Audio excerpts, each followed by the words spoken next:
Diamond SS কর্পোরেশনের পক্ষ থেকে জানাচ্ছি স্বাগতম। নতুন একটি ভিডিও নিয়ে আসলাম আপনাদের মাঝে। সুন্দর একটি সিম্পলের ভিতরে বাগানের বাউন্ডারি রেলিং,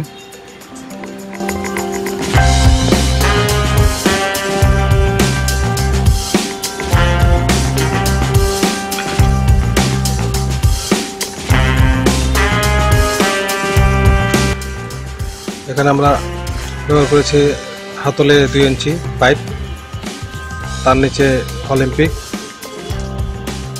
তার নিচে হচ্ছে 1.5 ইঞ্চি পাইপ।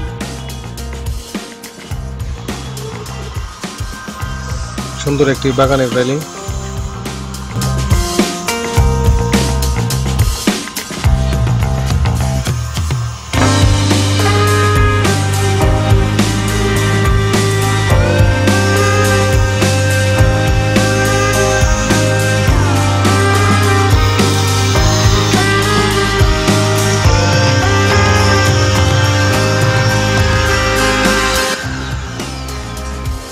এবং সুন্দর কাজ পেতে আমাদের সঙ্গে থাকুন।